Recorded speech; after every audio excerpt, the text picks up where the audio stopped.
In space, no one can hear you scream, nor will they hear all the stupid things you do. Space Kings is a game created by Kevin Cole. Basically, it was created because D&D was too hard to play when you're drunk. It's a game that focuses more on improv and roleplay than calculations and stat management. Honestly, it's a ton of fun. It's great for new players. So here in this video, I'm going to be teaching you guys how to play Space Kings, how to create a new character, and also some general tips for people who are looking to DM. As of right now, the official book isn't out, but when it does come out, I highly recommend getting it if you enjoy the game. The team designing Space Kings has done a fantastic job. It's been such an amazing experience. So what sets Space King apart from a lot of other tabletop games is that instead of rolling dice to determine whether or not you succeed in something, everything's done by card flips. Now, you don't have to have a special deck of cards to do this. All you need is a standard 54 deck of cards. That is a deck of cards with 2 jokers in it. Whenever you perform an action or attack, you have to flip cards. How effective your action or attack is dependent by how many jacks, queens, and aces you get. How many cards you flip is going to be determined by something on your sheet called attributes, and another thing on your sheet called skills. So for example, let's say an action requires me to hack a computer. That's going to be intelligence plus computers. Or let's say I was going to go and throw a punch. It's going to be under brawn and melee. So depending how your character's stats are filled out, you're going to be good at some actions and bad at other actions. But right now, let's go over what the cards do.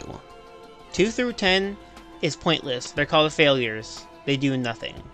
Jacks, queens, kings, and aces count as successes. The more you have of these, the better your action is going to be, or the harder you're going to hit. We like to call these cards faces and aces. The Queen of Hearts is a special card. When you get this card, she counts as a critical hit, which counts as multiple successes. We're going to go more into critical hits later, but for right now, just remember that the Queen of Hearts counts as a critical hit. I highly recommend marking down somewhere on the Queen of Hearts card that it's a crit, because when I did my first session, all of us forgot that the Queen of Hearts crit, and no one got critical hits. So just a little thing to keep in mind. Jokers. Jokers are the bad cards. If you pull a joker, this means the DM gets to screw with you. Depending what your action is, this can be really bad, this can be funny, or it can be a mixture of both. Here's a couple examples. Scenario number 1. You're using a baseball bat to hit a robot.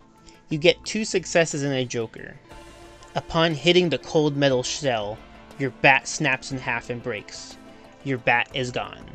So in this case, a joker caused your bat to break. Scenario number 2. You greet an alien creature called a toadzing. You attempt to speak with it using croaks and ribbits.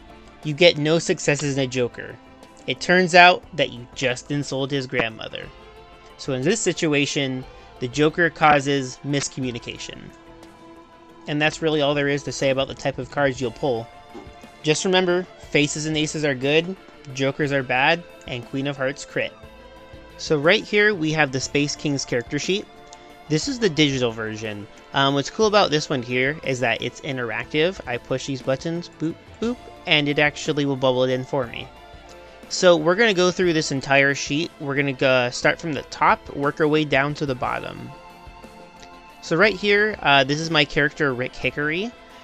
He is a Martian cowboy, a mixture of a performer and a gunman. Okay, so the first thing we're going to go over is we'll just go really simple. Character. So this here is going to be the name of your character. Your character can really be whatever you want it to be. I did something really simple. I just did the generic Martian. You can be anything you want, really. You could be a big slug person, or like a talking robot dog. It's really up to you. So next, this is player. So yeah, you just write your name on here. If you're using Discord, you can write your Discord handle. Concept. Concept is basically just the simplest way to describe your character.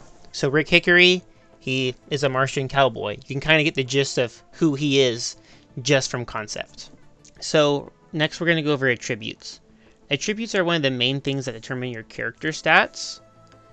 Whenever you do card flips, they're always going to be based off of an attribute and a skill. So a really quick example for that, whenever Rick has to go and shoot something, his stuff is a combination of his agility and his firearms. So he has a 3 in agility, a 4 in firearms. So in most cases, he's going to flip 7 cards. Now there is going to be factors that determine whether or not he's going to flip extra cards or less cards. But for the most part, all you gotta know is skill plus attribute is going to be how many cards you flip. So first off is brawn. Brawn is all your tough boy stats. Supposed to be things like strength, like punching people or lifting heavy objects. It also affects your health stat. Now I know you're looking at some stuff here like injured and unconscious and you're kind of wondering what that means. Don't worry about that. We're going to go into that later. Just for the most part, just know strength and health. Intelligence. So intelligence is a matter of smarts. It's how easy it is for your character to absorb new information. Whenever you're doing things like hacking, that's going to also fall under intelligence. It's also going to affect how many skills your character gets. So we're going to go into skills in the later part. But basically, the smarter you are, the more little information you get to keep. So charm is going to be one of your main things in determining how well you can talk to people. A lot of times if you're trying to convince someone or barter with them, it's going to fall under charm. This is also the one that determines how good your critical hits are. So the more charm you have, the higher your critical hits are. So agility is a matter of speed and athletics. Agility also is going to affect stuff like initiative and dodge. So it's a little bit more of a technical skill. So next up is wit. Wit is a little bit like intelligence, but not exactly. While intelligence is like book smarts, wit is kind of quick thinking. This affects your ability to kind of like find and discover new items. Also, sometimes in the heat of battle, if you're going to do like a trick shot, it might fall under wit or agility, depending what it is you're doing. The best way I found to tell the difference between intelligence and wit is intelligence is Stephen Hawking and wit is MacGyver. A lot of times people say that presence is a matter of respect. I think a better way to put it is that it's a matter of intimidation. So, yeah, a big, strong, like, monster man, he's going to have a lot of presence, you know? People aren't going to want to mess with him. But in that same regard, a mafia leader is also going to have a lot of presence. People aren't going to want to mess with him. Presence is going to affect things such as, obviously, intimidation. It also works for stuff such as taunting skills or grabbing people's attention. So health is going to be how many hit points your character has. Health is going to be your brawn times 3. So for this one, Rick has 3 brawn. This means that he has 9 hit points. So if you look over here, it says injured and unconscious. So for every character, when their health is in the upper third, so for Rick, if his health is 7, 8, or 9, he is considered healthy. Healthy is a buff that basically means that whenever I have to go and flip cards, I get +1 bonus card flip. So we'll go back to the shooting analogy. If Rick is going to fire his gun, it's agility plus firearms. So 3 agility plus 4 firearms plus 1 because he's healthy. That's 8 cards. You're going to hear that term a lot. +1 because you're healthy. And don't forget it, because that 1 card flip can be in the matter of life and death sometimes. So injured is going to be the middle third of your health. So for Rick, it's going to be 6, 5, 4. That, it doesn't mean that he's actually injured. It just means that he doesn't get that healthy buff. So it's not bad, but that buff is really helpful. So you want to have health that's at least in that upper third. And then lastly, we have unconscious. When you're unconscious, you are unconscious. You can't do anything. You're not dead, but you're not exactly playing. So stats, they all do different things. Each of them is determined by what your attributes are. So if you look over here, initiative, that is agility plus presence. If you haven't noticed already, the first bubble is already bubbled in. That doesn't count towards your assign 7 dots at character creation amount. So next up is dodge. Dodge is going to be your agility plus your wit minus 2. Keep note of that minus 2 right there. Basically, dodge allows you to negate damage. So say for example, I was going to go and get hit by attack that would deal 4 damage. Instead, I can spend my 3 dodge. Now that only does 1 damage. Or alternatively, let's say someone hits me for 2 damage and I want to use my dodge. I can use 2 of my dodge points and I still have 1 more to negate 1 more piece of damage. So here's the part I gotta give a disclaimer on. With dodge, I'm not sure if it resets at the start of everyone's turn or if it resets at the end of combat. When I've played, it's always been at the end of combat, but I've seen some people do it differently. So this is something you're going to have your DM decide on. Drive. So drive is going to be your wit plus your presence. Basically, drive counts as extra card flips. So let's say I'm flipping some cards and I'm not very satisfied with the results. I can spend 1 drive to go and get an extra card flip. Say I don't like those results, I can spend another drive, get another card flip. So just a heads up with drive though, drive resets at the end of the session. So it's kind of limited resource, but because it refills at the end of the session, feel free to use it. One more thing though, drive is also used to activate your ultimate skill. So it's a good thing to have at least 1 drive point on hand, just in case you need to use your ultimate. So next up is crit. Crit determines how powerful your Queen of Hearts card is. Crit's determined by 1 plus the Queen of Hearts times 3. Now if you know your middle school math, then you'll realize I actually did this character sheet wrong. This is an older character sheet that I copied. So this should actually be 4 and not 3, because it's basically your charm plus 1. So what this means is that if I pull a Queen of Hearts, it counts as 4 successes. That's pretty powerful, but it's all dependent on how much charm you have. Alright, so you see all this stuff right here? All of this stuff is called your skills. Skills is one of the main things that determine how many card flips you get to do. Once again, I'm going to go back to the firearm talk. Say Rick Hickory is going to shoot someone with a gun. That's guns, so that's firearms. That's 4 points. I have to also use agility to use the firearm. That's going to be 3. 3 plus 4 is 7. Plus 1 because I'm healthy. That's 8 card flips. That's really the system, how it works. So let me go ahead and tell you how you know how many skills you get. So you always start with 2 masteries. A mastery is something that has 4 dots. And you also get 2 practices. A practice has 2 dots. Now do note that practices cannot be like stacked. So I can't be like, okay, here's my first practice. Okay, here's my second practice. It doesn't work that way. You gotta divide them up.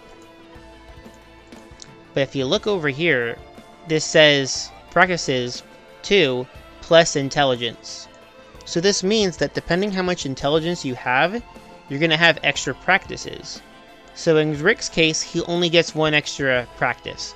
But if you had full intelligence, you would get 4 extra practices. So if you take a look here, there's a lot of skills to choose from. Depending how your character is, this little section might look a lot different. Instead of going through each one in this little screen share format I'm doing now where I go, athletics is blah blah blah blah blah, empathy is blah blah blah blah blah. Instead, I've made a bad green screen montage for you guys. Athletics is a skill all about speed and dexterity. You're going to see a lot with actions such as running, dodging, or accurately throwing objects. Biology is your knowledge of organic life forms, as well as your ability to perform first aid. Computers is your knowledge of programming, computing, and hacking. Empathy is your ability to understand emotions and to show compassion towards others. Engineering is your ability to create and repair things. Explosives is your ability to use and create explosive weaponry.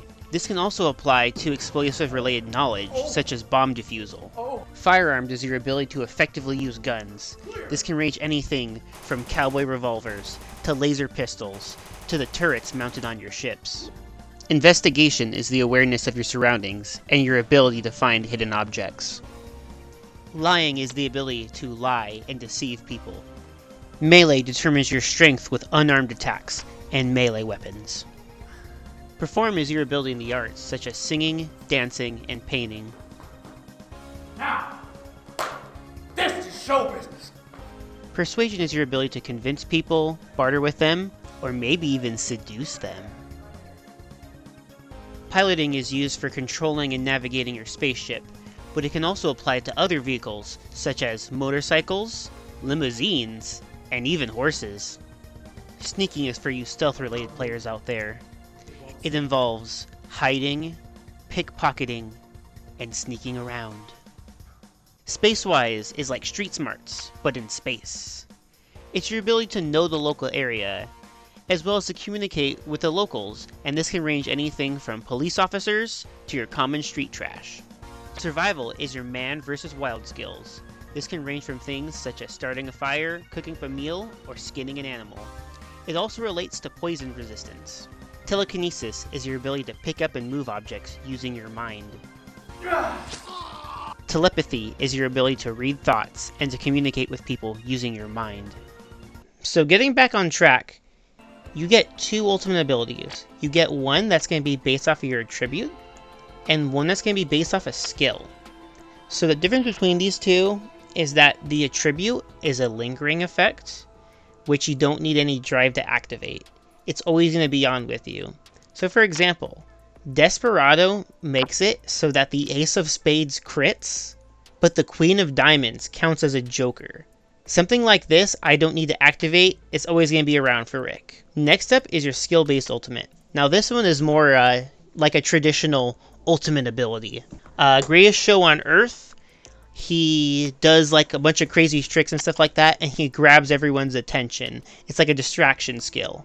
For him to use Greatest Show on Earth, he has to spend a drive in order to use it. As of right now, the list of official ultimates isn't out yet. But if you look in the description of this video, I've included a link to a bunch of ultimates that my brother has personally made.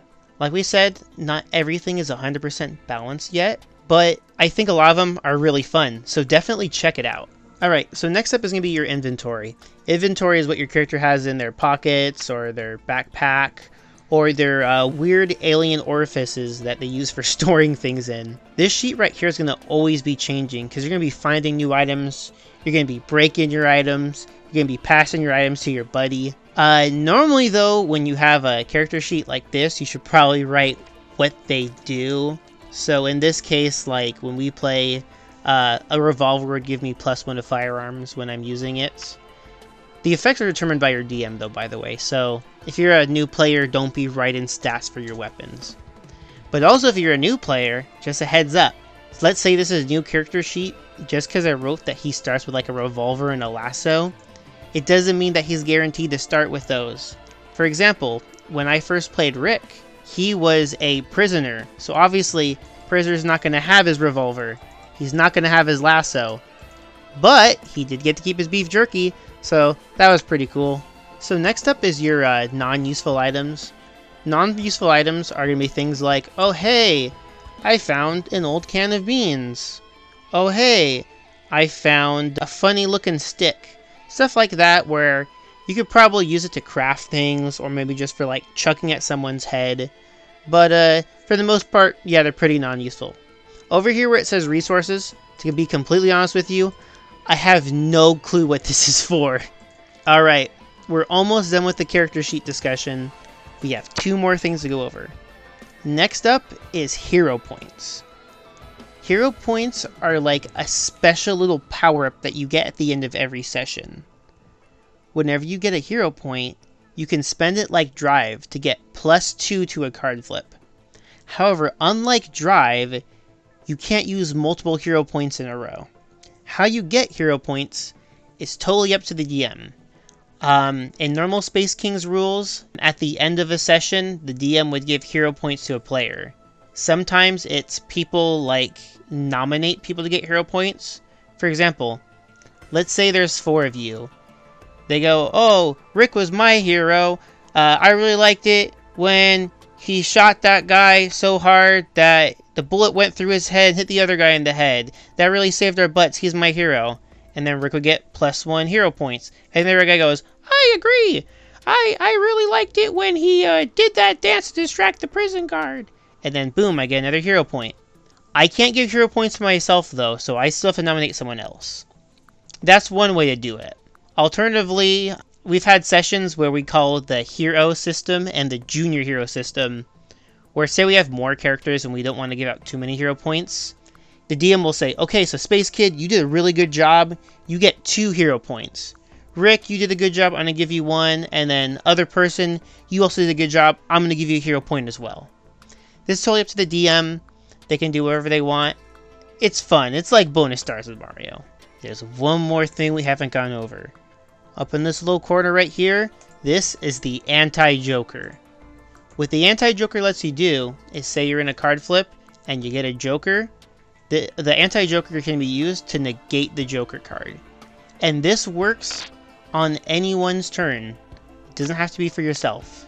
The only way to get an anti-joker is at the end of the session. The DM will pick a player and they will be given the anti-joker.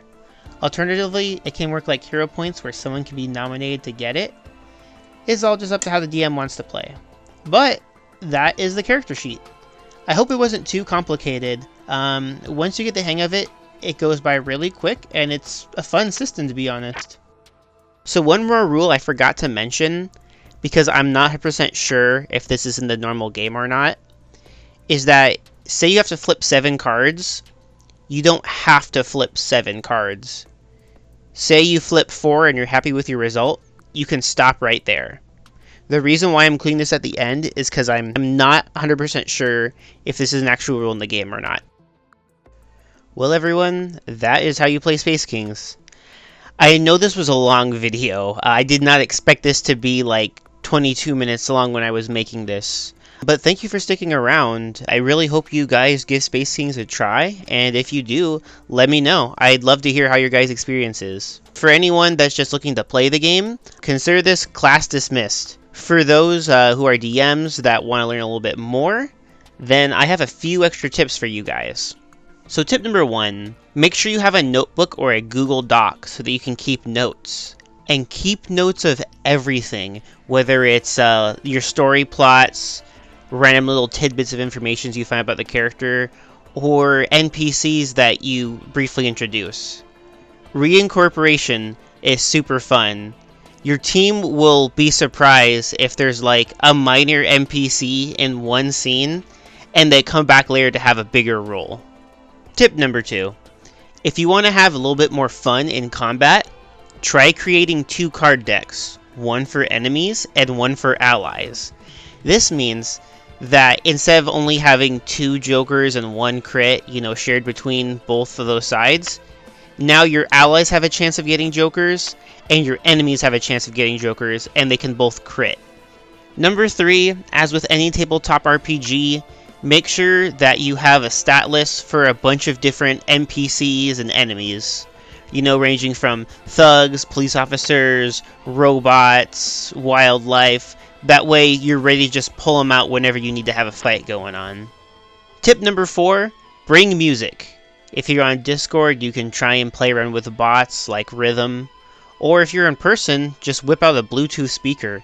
Music makes for great atmosphere, and it really adds a lot of life to your sessions.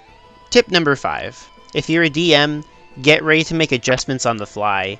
Your players are going to probably act unpredictable, and they're going to make some odd decisions.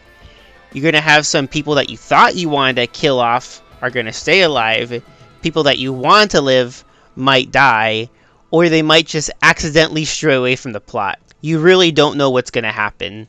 Just get prepared for anything. And with all that said, thank you for sticking around for these tips. I'm really excited to see if anyone else is going to go and play the game after watching this video. If you do try it out, let me know. If you have any thoughts or questions, let me know in the comments. I'll try and get back to you.